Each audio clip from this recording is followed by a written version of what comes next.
Hi, I'm Katie. And I'm Maria, and this is Spartan News for Monday, January 13th, 2020.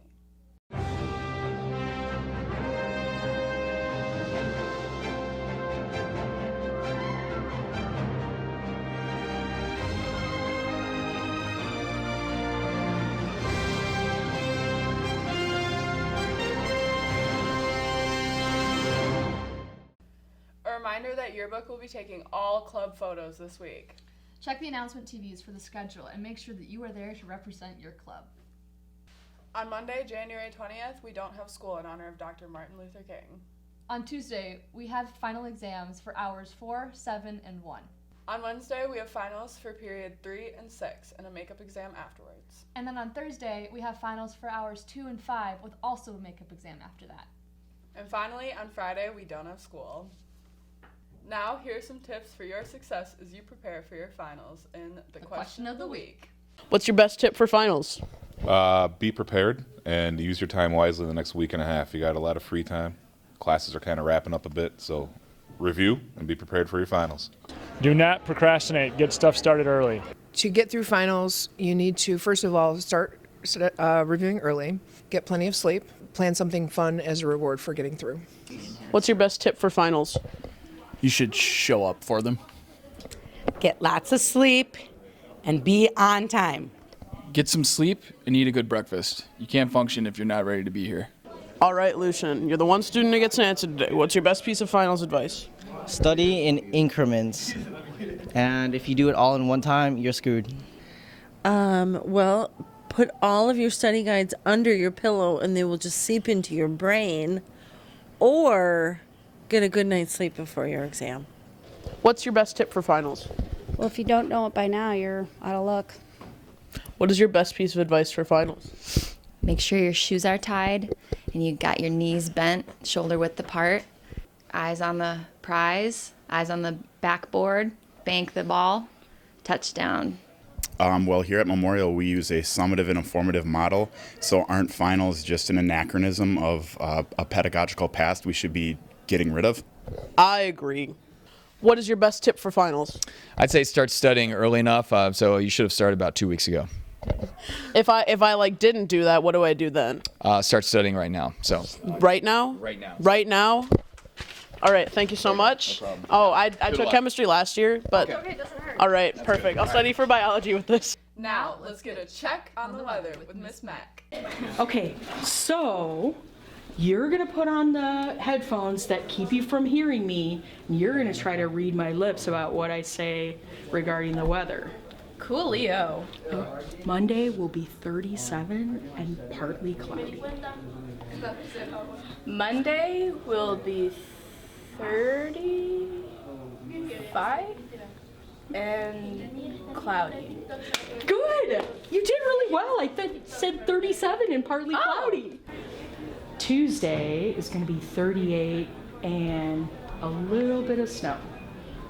What? Can you say that again? Tuesday, the weather will be cold. Oh my god! It's going to be 28 with a little bit of snow. Wednesday, 28 with a little bit of snow. Dude, that was amazing! Thursday is going to be 11 degrees Fahrenheit and partly cloudy. Say that again?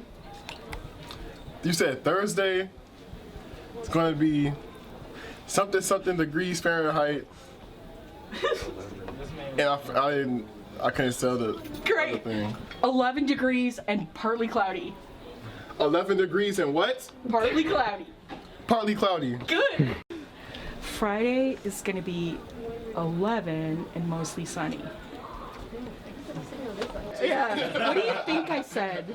You can take those off now. What do you think I said, hon? What do you think I said? Friday is going to be some. Something. That is, I did say something. You did? Yeah, I did. I said 11 and mostly sunny. But that's something, right? On Spartan News, we are constantly talking about the things that happened around the school. We are often not aware of what happens beyond the walls of Memorial. JMM senior Ellen Dukes shares her story and a serious message in this following clip. She talks about uncomfortable and possibly triggering events, so if you need to step out of the classroom, please inform your teacher first. She hopes that this video brings more attention to mental health and the resources available. Thank you for watching. Hi, my name is Ellen Dukes. I'm a senior here at Memorial. I needed to hear someone else's story, but here I am now telling mine. On October 2nd of my sophomore year, my family and I had not seen or heard from my sister, Marissa, in about 5 days. We were worried because she had struggled with drug addiction and depression for several years. That morning, I wasn't expecting something so traumatic and disturbing to happen, but it did. I found my sister dead. She had committed suicide, and I miss her more and more every single day. I can vividly remember the image to this day, and remembering the feeling that just consumed my body. And now being stable, I can recognize that those feelings are severe depression and PTSD. I continued to struggle with both conditions throughout high school. I began focusing less on my own well-being and my mental health, and I often neglected to brush my hair or wash my face. I had to admit to myself and to others that I was not properly coping and that I needed help. After several long months of suffering, struggling, and sitting in my sadness, I finally came to a point where I was able to slowly find resources that would bring me back to sanity and get me where I am today without the use of medication. For me, those resources were a support group at school, individual therapy, books, literature, and the tutoring center to raise my grades, and a long, long list of other things. But the real reason why I'm sitting here today telling you all of these personal details is to let all of you know that no matter what you've seen, what you've been through, your current situation or your emotional state, there are resources out there for you. It took me a long time to figure that out and know which ones worked for me, and I'm still in that process now, but you can do the same. I'm gonna be transparent and say that waking up every single day and having to work for my stability and happiness is not easy, but it gets easier with time. But I deserve to take care of myself, and you deserve the same. But in order to take care of yourself, you have to ask others for help and then also allow them to do that for you. There's so many organizations, books, videos, groups, free resources that you can use, and even spaces that are accepting of you and your situation. I wish that my sister would have reached out and attempted to seek out resources, because she probably would have been alive today if she had done that. I walk around Memorial and I see or hear that too many of us are struggling mentally or emotionally.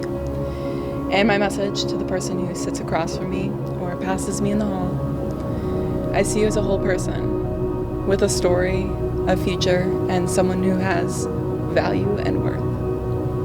Or even as a person who can sit in this chair in front of this camera a year from now and tell your story.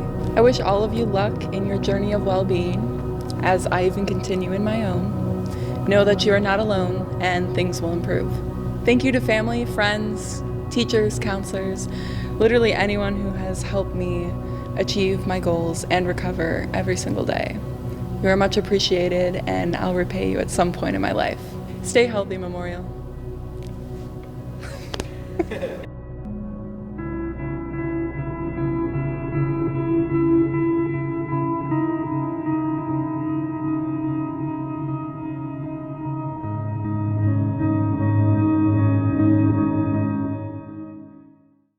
Thanks for tuning in. We'll see you next time.